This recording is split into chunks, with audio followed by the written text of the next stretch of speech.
Welcome to my video tier ranking the Wheel of Time books. And I recently read this series in the last 18 months. It was my very first read through. Obviously, this is going to be all completely my opinion. So if you like it, awesome. If you don't, also awesome. Let's talk about it. There's going to be a ton of spoilers and I'm not going to go into a million details on each book. Hopefully you have read them if you're watching this video. This is my first time doing a tier ranking video, so I have everything set up. I also have a couple of really basic notes, like just a couple of words on each book so that I don't forget anything as I'm going through. Let's jump into it. So this series, if you haven't read this series, it's incredible. It will literally change your life. It's such a long series, so detailed, but like anything, it has ups and downs. So I just want to go through my tier ranking. So at the top, I have ignored everything to read this. And what that means is literally what it says on the tin. Have you ever been reading a book and you've ruined your sleep for it? You've been late for things because you just cannot tear your eyes away from the page. That is the very, very top tier that I have for this, because it's not often I ruin my sleep for anything, but some books just grip you and they force you to continue reading. And then we have A, so that would be like an A tier book, just below ignored everything to read this. Then we have B, obviously just below A. Then we have C, and then we have duty is heavier than a mountain. And what that meant is I basically just trudged through these books out of respect, or maybe none, out of respect for the story and what had happened and what I was hoping was going to happen in the future. So with no further ado, let's hop into these books. So obviously, starting with number one, we have The Eye of the World. The Eye of the World, it's the first book. It gets us started on this series, and I, for one, thought it was one of the weakest in the series. There's a lot of comparisons between obviously what Tolkien does and this first book, and most people, I think, for the most part, agree that Robert Jordan was really not confused, but taking a lot from Tolkien. Now, which isn't a bad thing. Now, from my experience with this book, I thought so much happened and we were introduced to so many main characters. I found it really hard to get invested in any of the characters individually. So it started off the series, it got us going, but just to set the tone, I'm going to put this one in as a C-class book. And that doesn't mean it's a C-class book overall. This is just for the Wheel of Time. None of these books were terrible. It just means that based out of, the top that these books could be and the bottom they could be, this one was in a C-class right there as well. So our second book, The Great Hunt. So in The Great Hunt, for me, this felt like the real beginning of the story. I got to meet or know a lot more about the characters that I'd pretty much only met in the previous book. We also introduced to the Sean Chan a lot more about channeling, and we also just see the wider scope of the world. The Great Hunt is also just very fun.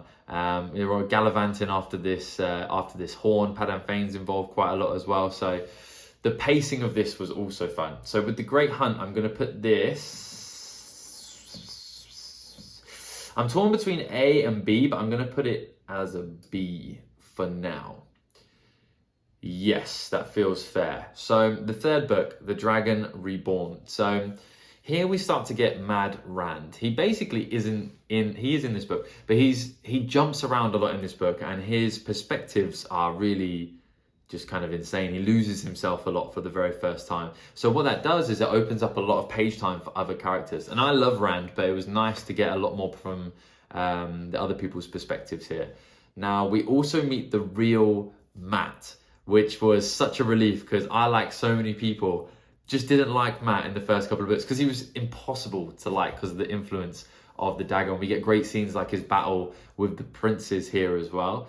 We see the start of his, just the real start of his adventure.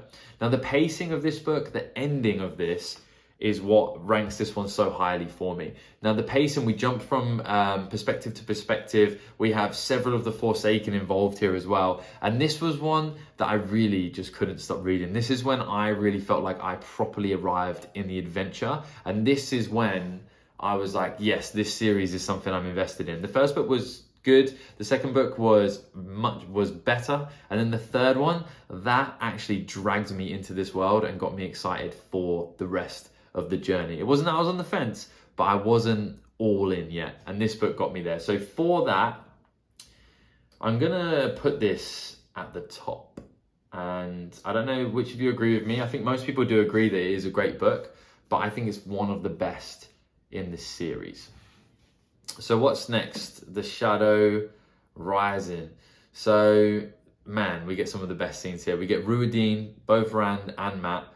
We get the Fall of Swan, Asmodee, and really this book is the first real look at the vastness of the adventure and just the vastness of what's going to happen and what that means, because in Ruideen we see how far back this adventure started, this story, this journey, and what's going to happen in this world. We see that it is ages and ages and ages and generations ago, and man, that is probably like one of the best scenes of any book that I've ever read.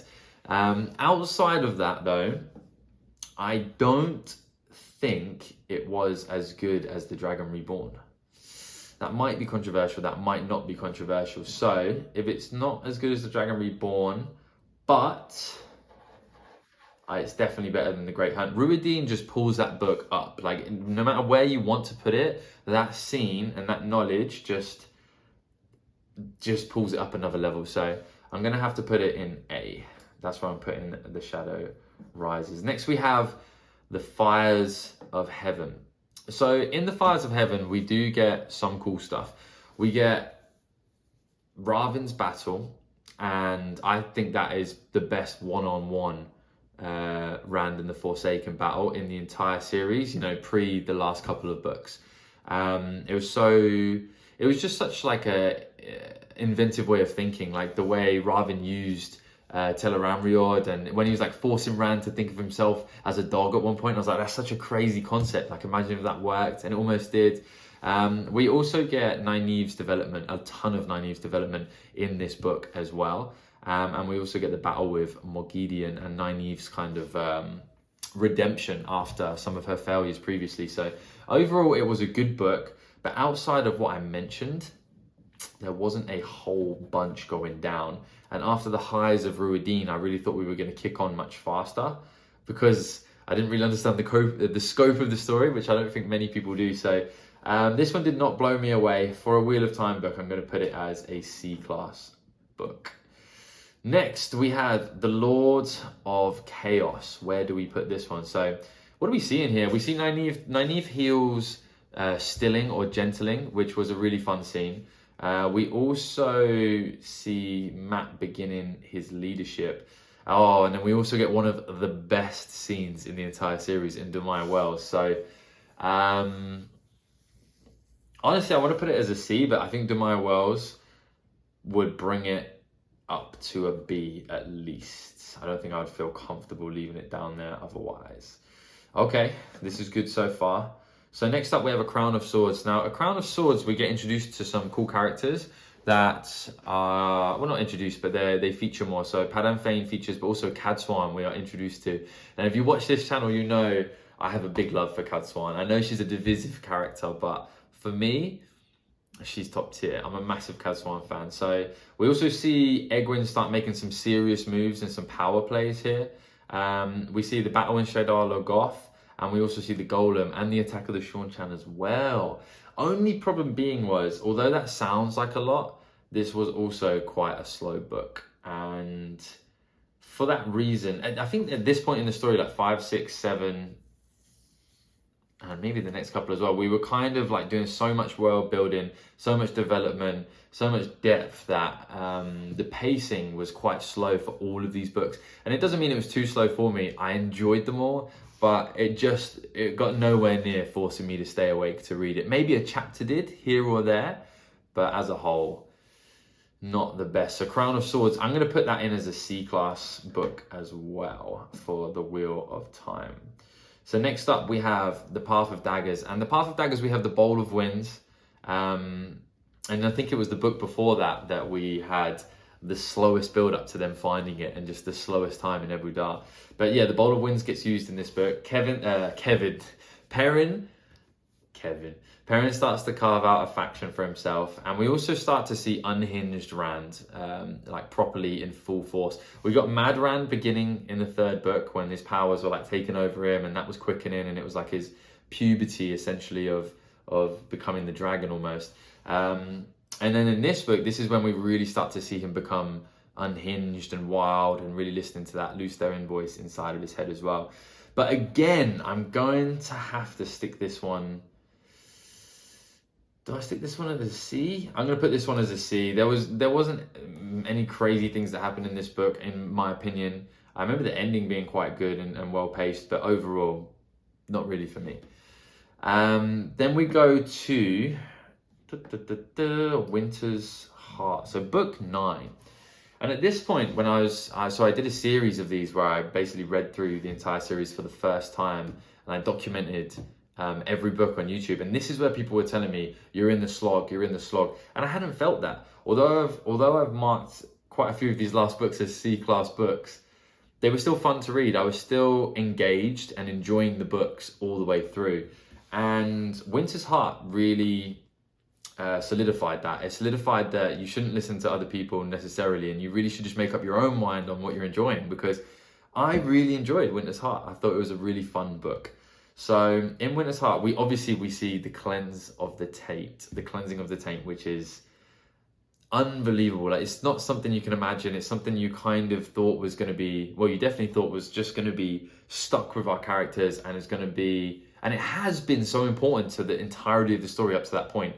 Not just what we've seen, but every male channeler going crazy is just massive. Like it left such a big imprint on the world, and for them to go and change that, and not only change it, but have to battle through so much while they were, and to see Nynaeve and also Rand come together for that, and oh man, I'm just getting excited remembering it realistically. So for that, again, the pacing wasn't fantastic, but so many good things do happen in this book, and it's so monumental for the rest of the story that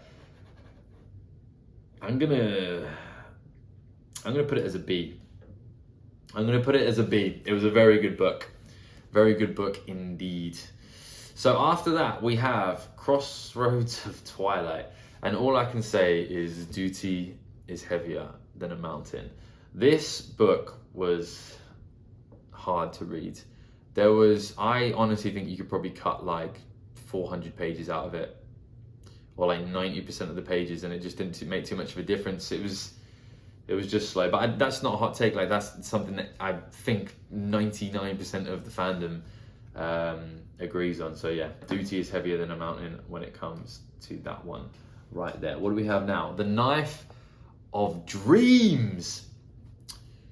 So Jordan finishes on a high note.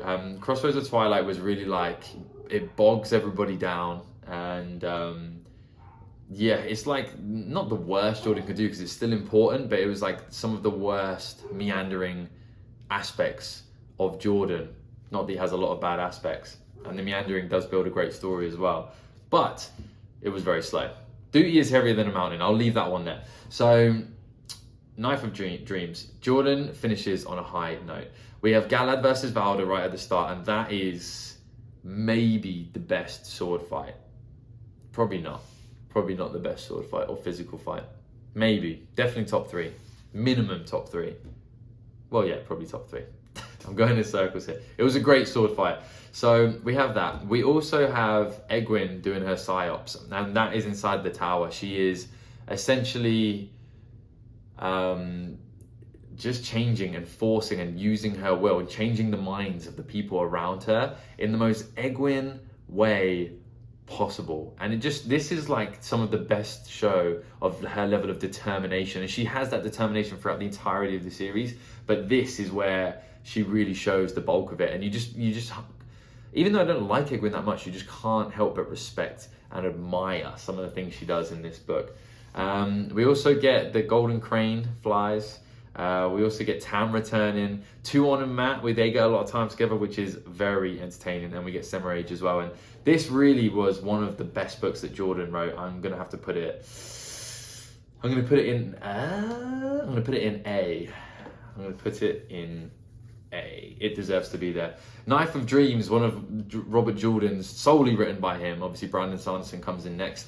That is one of his best that he does. And I was so glad that that final book of his was like so enjoyable. And I also think maybe it was so enjoyable because we're Crossroads of Twilight before, like the perspective jump between the two. And could it have been that good without Crossroads of Twilight? No, it couldn't. So, you know, we've got to respect Crossroads of Twilight, apparently. What do we have next? The Gathering Storm, of course we do. So we have Darth Rand, which was, as much as you don't like it, a great read, very fun to read. And you really see, that's a moment when you, not a moment, but that's a period of time when you look at Rand and you're like, wow, what happened to this guy? Like, he's had such a crazy time and so much has happened to him. And although you're like, Murray, you need to lighten up, you need to become happy, you need to get back to the Rand and be the dragon, you also relate. Like, none of it is forced. He almost has a right to feel like that at that time, which is wild.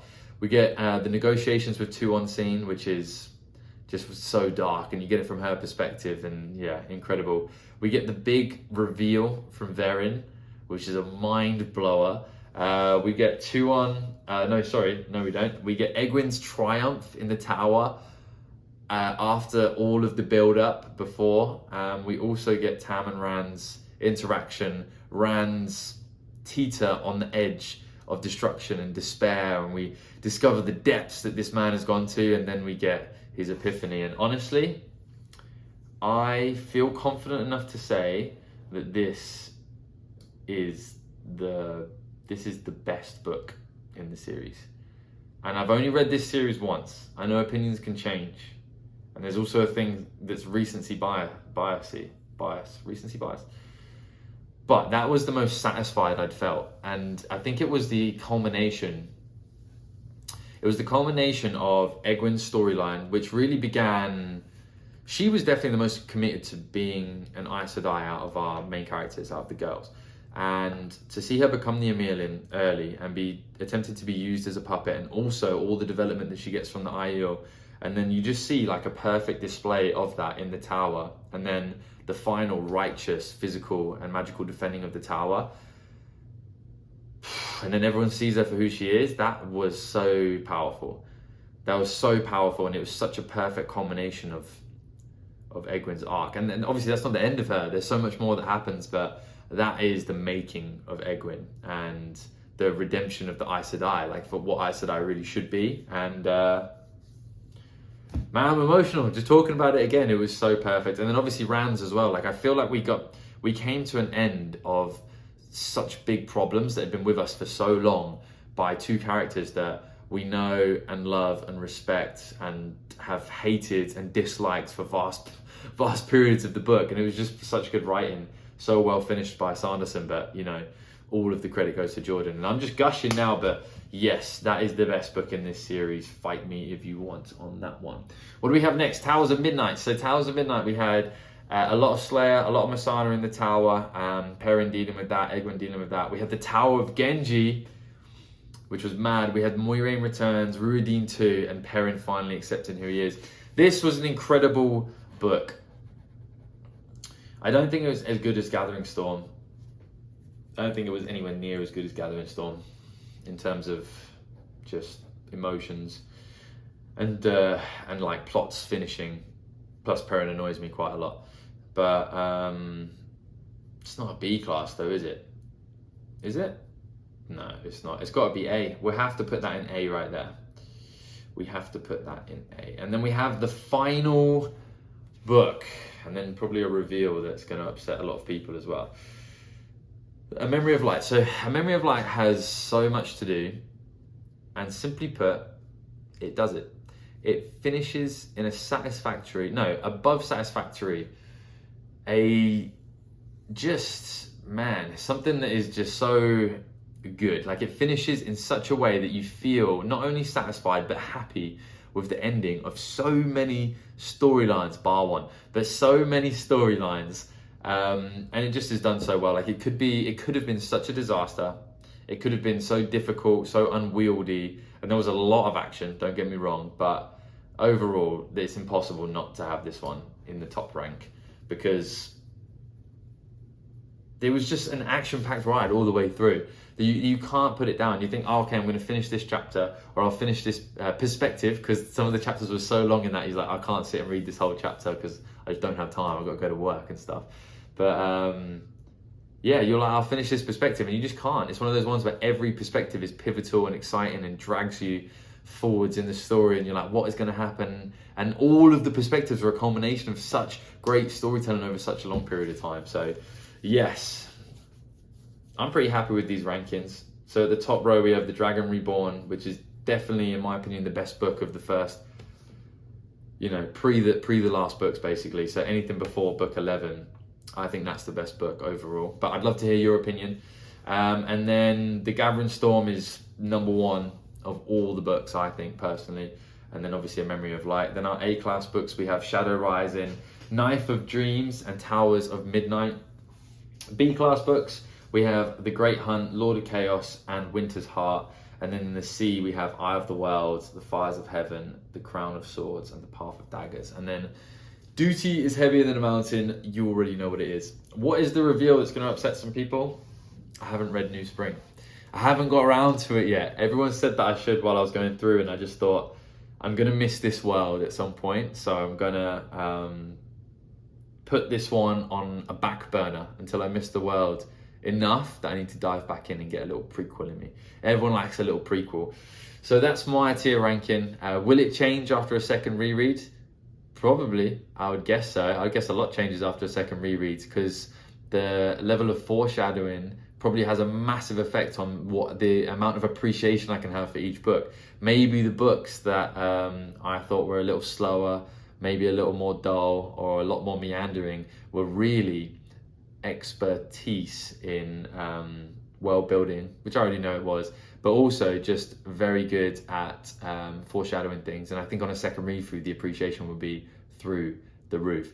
But you tell me, what do you think of my tier ranking? What would you change? Tell me a bit about yours. What do you agree with? And most of all, please like and subscribe if you've enjoyed the video. If you like this kind of content, have a look on my channel. We've got a bunch of Wheel of Time stuff from my first reread. We also have things like why you should read the Wheel of Time. And then I also have been doing me reacting to the videos of my first reread as well. And we have other series we've been reading as well. I appreciate you. You have a great day.